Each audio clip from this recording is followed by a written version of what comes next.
All right. Gentlemen, good afternoon, and it is my pleasure to have this opportunity to interview both of you distinguished alumni. This is a part of living history, so I'm really, really excited about this. Here we are on the beginning of homecoming, and so not at your home, was life like after PMC? What's it like as we speak? Reflect upon your tenure here as a cadet, its impact on your life, and right now. Sure. I mentioned earlier that one of the valuable things that I learned here, in addition to a good education, was the discipline aspect. I did not consider myself an undisciplined person. I probably pushed the edge on many things, but I learned how to harness my energies and to focus my energies. And so as a result of that, I think it helped me with the success of the rest of my life. When I left PMC, I went into service for a couple of years, and then I went to grad school at Howard University and received a master's degree in zoology, which Howard University happens to be a tradition in my family as a school. My father finished as a physician in 1910.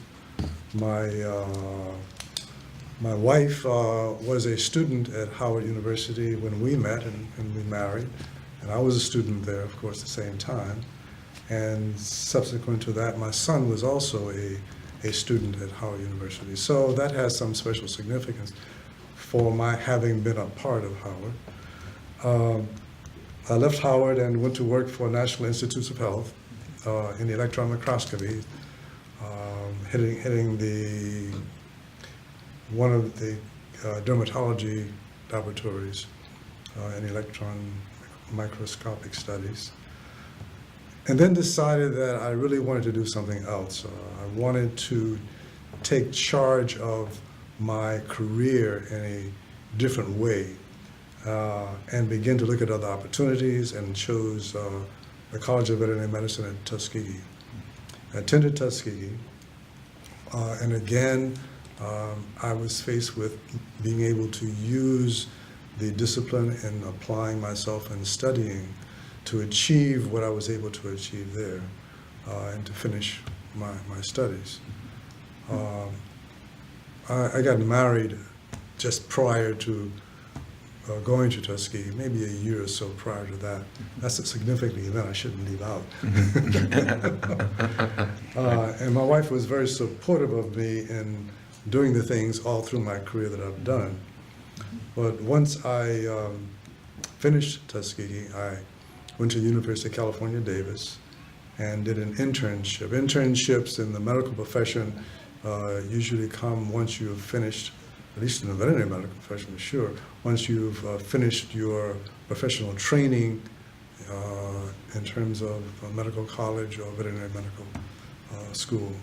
So I did an internship, and during that time, I became fascinated and very interested in neurology, and applied for a position as a resident in neurology, which I got.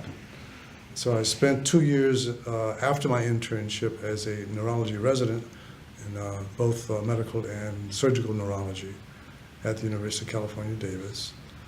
And then left California and went back to Washington, D.C. and practiced for a year with the intent of starting a specialty practice. Specialty practice being a practice where other veterinarians referred cases to that they were not as well trained to handle as the specialist was. But my initial opportunity back in Washington was in a general practice. And as I tried to organize to set up a specialty practice, I got an invitation from Michigan State University's College of Veterinary Medicine to come and join their faculty. And I did that, and I decided I would do that maybe for 2 or 3 years and go back out into a private practice setting where I could set up the specialty practice. That was my goal. And after being at Michigan State for 3 or 4 years, I was able to do most of the things I really wanted to do in a private practice setting. I didn't own my practice, which I would have. It would have made a lot more money in a private practice setting for sure. But I was able to do some research. I was able to teach. I was able to actually practice my specialty, and which were the things I really wanted to accomplish in my career. Mm-hmm. So I had a good career as a faculty member there, and retired in December of 2002. Mm-hmm.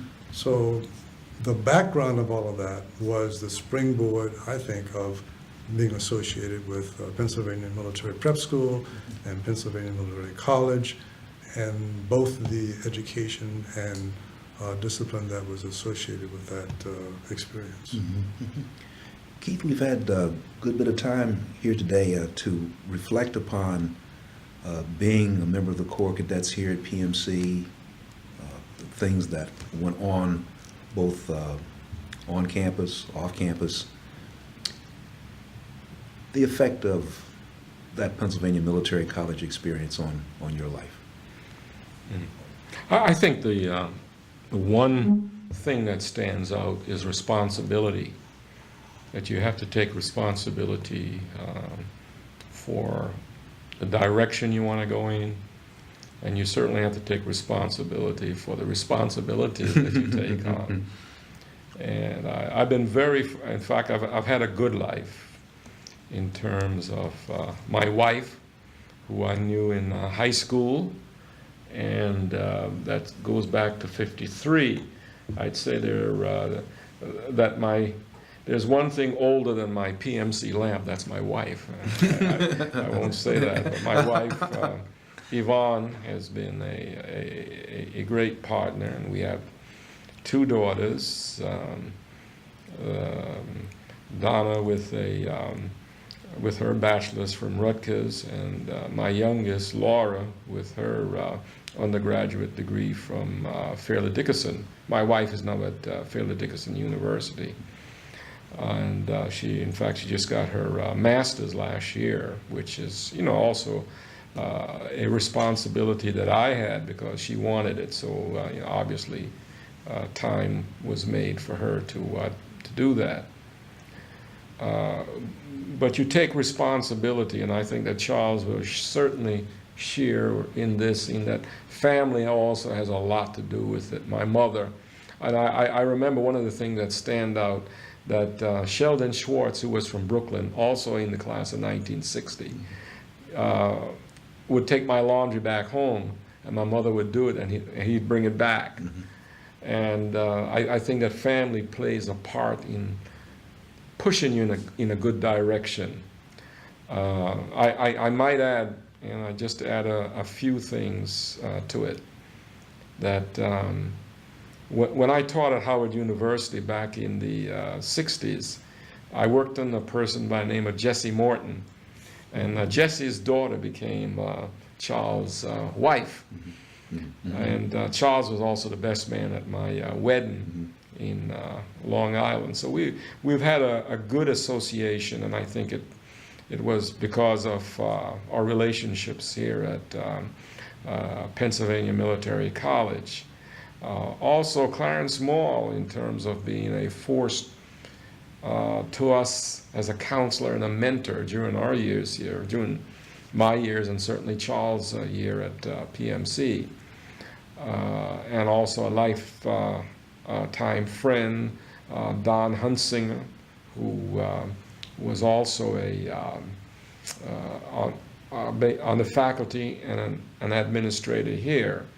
So I've had some good friends, and certainly you have, in terms of our interaction with the history of African American students at PMC. This is something that would not have been achieved unless you placed good emphasis in it and pushed me along on this. So I think responsibility is a thing that really stands out in my mind as something that I gained here and I improved on. Men, in a short while, a very short while, we're going to have dinner with the African American Alumni Chapter. Current involvement with what is now PMC Widener. What has been your involvement to date? I really have not been very involved. I actually have not been involved since I graduated. When I left PMC, as I indicated, I ended up attending several different schools and have been involved to some extent in each of those schools. I told you about my Howard experience. At Tuskegee, there's involvement in the Alumni Association there on an ongoing basis. At Michigan State University, I'm an honorary alumnus there, but involved in a program of exposure of minority students to veterinary medicine and to an opportunity to experience the sciences in general. So that's been 20-some years that both my wife and I have done that. She has written grants over the years and obtained federal funding to run those programs, and they've been quite successful. I'm trying to do a survey now of getting information back from some of those students.